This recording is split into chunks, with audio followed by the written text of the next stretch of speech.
네, 하루간 경제 뉴스를 종합하는 시간 경제온입니다.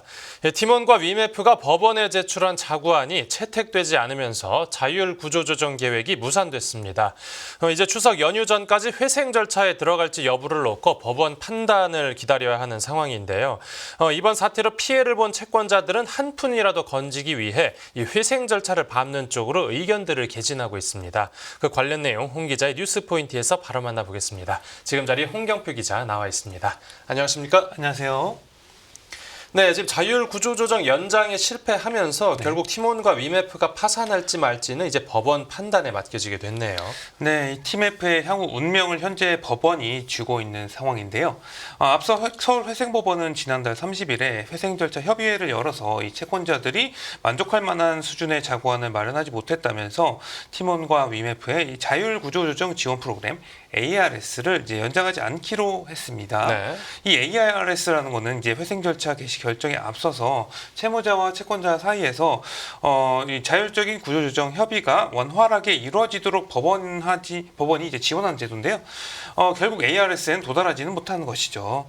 법원은 채권자들의 의견을 수렴해서 이제 추석 연휴 전에 이 두 회사의 회생 절차 개시 여부를 결정할 것으로 관측이 되고 있습니다. 네, 피해 당사자인 채권자들은 웬만하면 이 기업 회생 쪽으로 결정해달라고 요청하는 상황이고요. 네, 이 팀F 미정산 사태로 피해를 본 채권자들이 이 팀F 운명을 놓고 이제 각자 입장을 담은 의견서를 잇따라 제출하고 있는데요. 네. 현재로서는 다수의 채권자가 한 푼이라도 건져야 한다면서 이제 파산을 막고 이 두 회사가 회생 절차를 밟는 쪽으로 좀 의견을 모으는 분위기라고 할 수가 있겠습니다. 네. 그러나 아직 입장을 정리하지 못한 채권자도 적지 않아서 아직 팀F 앞날을 예측하기는 좀 이른 상황인데요. 네네. 이 고액 채권자 중심으로 구성된 채권자 협의회에 참가한 업체 한 곳은 이제 전날에 법원의 회생 절차 개시에 이제 찬성하겠다는 의견서를 제출했다고 밝히기도 했습니다. 이 업체 관계자는 팀F가 파산하면 미정산금을 영영 못 받는다면서 팀F가 회생을 거쳐서 정상 영업에 들어간다고 가정을 한다고 하면 늦더라도 일부 채권에 대한 이제 회수 가능성이 있을 것으로 판단했다고 설명했습니다. 네, 지금 팀원하고 위메프의 채권자 규모가 대략 얼마나 됩니까? 현재 이제 팀원과 이제 위메프 채권자는 각각 이제 4만 7천여 명, 6만 3천여 명으로 모두 11만 명에 달하지만요. 이 채권자 협의회는 각각 5개와 4개 업체로 구성이 되어 있습니다. 네. 채권자 협의회 다른 업체도 이 최종 의견을 검토하고 있지만 회생 절차 개시에 찬성할 가능성이 높다. 이렇게 밝혔어요. 네. 다만 이 업체는 팀원과 위메프가 회생 절차를 거쳐서 사업을 유지하든 파산을 하든 이번 사태로 입은 손해를 최소화하기는 어려울 것 같다. 회의적인 반응을 내놓기도 했습니다. 네네. 그리고 아까 말씀드린 이 채권자 협의회 구성원은 아니지만 이 회생 절차 협의회에 참가한 일부 판매 업체도 지난주 법원에 회생 절차 개시를 요구하는 의견서를 냈는데요. 피해 업체 40여 곳을 대리해서 의견서를 제출한 법인의 변호사는 무의미한 ARS를 계속해서 가능성 있는 인수자나 투자자마저 없어지기 전에 회생 절차를 개시하는 것이 낫다고 판단해서 의견서를 냈다. 이어서 이제 ARS로 100원을 받으려다 0원이 될 수 있는데 이제 회생 절차를 통해서 피해 금액의 일부인 30원, 40원이라도 받는 것이 낫다 이렇게 밝히기도 했고요. 네, 그리고 아까 잠깐 언급이 나오긴 했는데 네. 그 채권자 대부분이 기업 회생 절차를 밟는 걸 원하고 있는데 일각에서는 다른 목소리도 나오고 있다고 했습니다. 네네. 현재까지 뚜렷한 입장을 정하지 못한 채권자들도 적지 않아서 지금 일부 채권자가 제출한 의견서만으로 아직까지 채권자들의 회생 절차 개시 찬반 의사를 정확하게 확인하기는 어려운 상황이라고 볼 수가 있겠는데요. 네. 실제 450여 개의 중소 판매 업체가 참여한 판매업체 비상대책위원회는 이 업체마다 의견이 분분한 상황이어서 이 다양한 의견을 담은 의견서를 또 제출할 예정입니다. 네. 비상대책위원회 위원장은 의견을 하나로 모으지 못해서 ARS를 연장했으면 한다는 의견부터 해서 회생 절차 개시를 원한다는 의견까지 다양한 내용을 담아서 의견서를 준비하고 있다. 그러면서 비대위에 참가한 이 피해 판매 업체들의 공통된 의견은 파산은 답이 아니라는 것이라면서 이제 어떤 절차를 거치든 팀원과 위메프가 정상 운영할 수 있는 쪽으로 의사결정이 빠른 속도로 진행했으면 한다는 요청을 할 것이다. 이렇게 밝히기도 했습니다. 네. 또 이번 사태로 여행업계 피해가 상대적으로 큰 걸로 알려졌는데 지금 여행업계 분위기는 어떻습니까? 지금 금융감독원이 집계한 TMF 미정산 현황에 따르면 여행업계 미정산 금액은 지금 795억 원에 이르고요. 네. 피해를 본 여행업체는 287곳으로 집계가 됐습니다. 287곳 중에는 뭐 하나투어, 모두투어 같은 대형 여행사 외에도 중소 여행사가 다수 포함된 것으로 전해졌습니다. 네. 이 때문에 채권단 협의에 포함되지 않은 중소 여행사 중 일부는 재판부에 별도의 의견서를 제출했을 가능성도 큰 상황이다. 이렇게 볼 수 있고요. 네네. 또 여행업계 관계자는 법원에서 뭐 어떤 방향으로 결론이 나든 여행업계가 피해를 보는 것은 명확한 상황이다 하면서 현실적인 대책을 찾기 쉽지 않다고 밝히기도 했습니다. 네네. 한국소비자원이 이제 여행, 숙박, 항공권 환불을 요구하는 TMF 고객을 대상으로 이제 집단 분쟁 조정 신청을 받은 결과 9천여 명이 접수를 하기도 했고요. 네, 알겠습니다. 팀원 위메프 관련 소식 다뤄봤고 다음 뉴스 보겠습니다. 네, 7월까지 글로벌 전기차 인도량 854만 3천 대, 중국 비아디 1등. 과거에 유럽하고 미국이 자동차 시대를 선도했다라고 네. 하면 지금 전기차 시장에서는 중국의 약진이 두드러집니다. 네, 올해 1월부터 7월까지 글로벌 전기차 인도량이 이 중국 브랜드들의 이제 급성장에 힘입어서 작년 같은 기간보다 20% 넘게 증가한 것으로 나타났습니다. 네. 에너지 전문 시장 조사 기관 S&E 리서치에 따르면 올해 1월부터 7월까지 이제 플러그인 하이브리드 차량을 포함해서 전 세계 80개국에 등록된 전기차 대수가 총 854만 3천 대로 전년 동기보다 20.8% 증가했습니다. 네.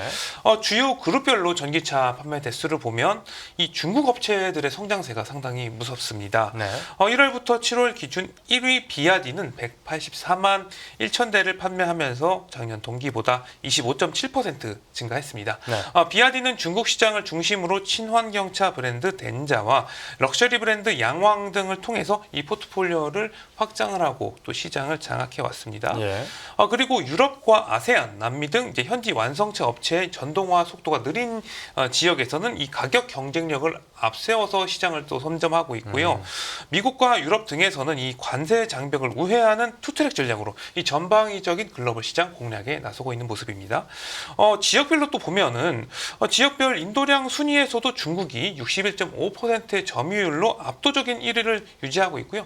2위 유럽은 20.2%였습니다. 네, 선진국들이 중국 전기차 이제 규제에 나서고 있는데도 뭐 어떻게 수요를 이기지는 못하는 것 같습니다. 그런데 그 테슬라 같은 경우에는 좀 명성에 걸맞지 않게 오히려 판매가 줄었다고요. 맞습니다. 테슬라는 주력 모델인 모델 3와 모델 Y의 판매량이 감소하면서 전년 동기 대비해서 4.9% 역성장을 했고요. 네. 점유율도 1년 사이에 14.2%였는데 11.2%까지 쪼그라들었습니다. 반면 3위인 중국 지리그룹은 64만 5천 대로 53.3%가 증가했어요. 네. 그리고 5위인 중국 상하이 자동차는 49만 4천 대로 22.4% 증가했고요. 6위 중국 창안 자동차는 32만 3천 대를 파는 등 이 중국 업체를 보면 판매량이 일제히 증가하는 모습을 보였습니다. 네네.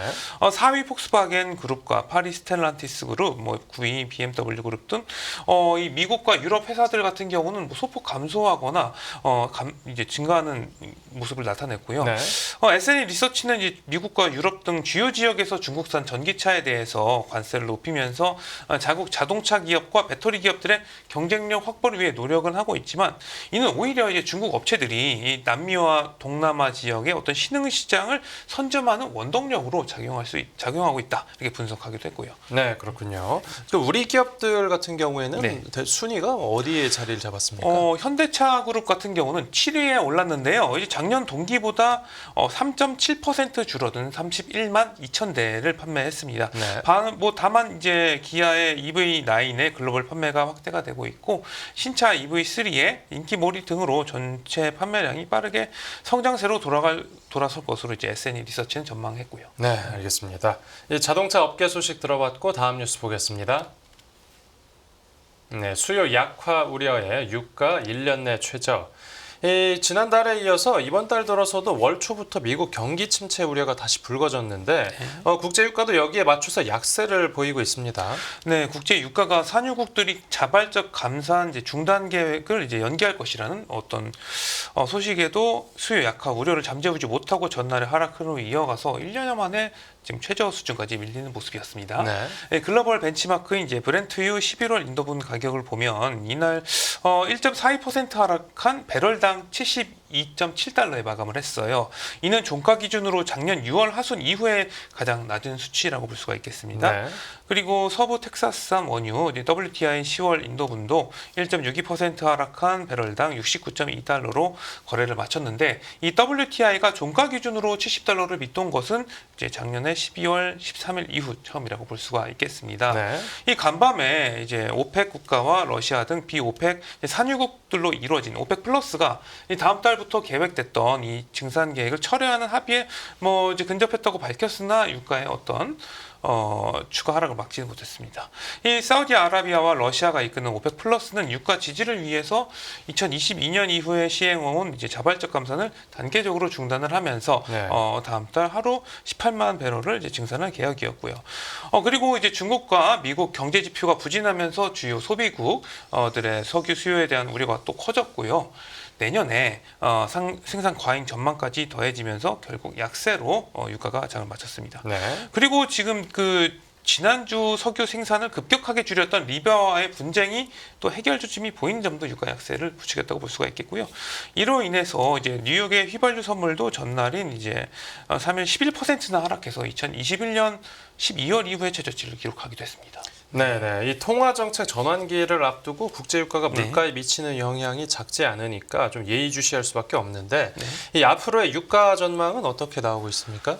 현재 지금 글로벌 투자은행마다 의견이 분분하긴 한데요. 시티그룹은 이날 메모에서 이제 오펙 플러스가 생산량을 추가로 줄이지 않으면은 수요 감소와 비오펙 국가들의 공급 증가로 내년 평균 유가가 배럴당 60달러까지 하락할 수 있다고 전망했습니다. 네. CT는 이제 기술적 반등은 가능하겠지만 오펙 플러스가 현재 감산을 무기한 연장하지 않는다고 하면은 시장은 유가가 70달러 수준을 이제 방어하기 힘들다고 보고 있고요. 네. 브렌트유 가격은 60달러대까지 밀리면은 시장 흐름상 배럴당 50달러대까지 하락한 후에야 반등할 것으로 내다봤습니다. 시장에서는 애초에 이제 지정학적 긴장 고조가 유가를 끌어올릴 것으로 예상을 했는데 작년 10월 이후에 반드시 생산 감소나 운송 문제로 이어지지 않는 것으로 인식이 되면서 이 반등을 매도 기회로 삼고 있다 이렇게 또 분석을 하기도 했고요. 네. 이에 비해서 이제 UBS 같은 경우는 중국 수요 약세에도 이제 다른 국가들의 수요가 여전히 강하기 때문에 석유 시장 같은 경우는 여전히 공급 부족이다. 수개월 내 브렌트유가 배럴당 80달러 이상으로 또 상승할 것으로 전망하기도 했습니다. 네, 전망은 엇갈리는 상황이네요. 네. 알겠습니다. 오늘 뉴스 포인트는 여기서 정리하죠. 잘 들었습니다. 감사합니다.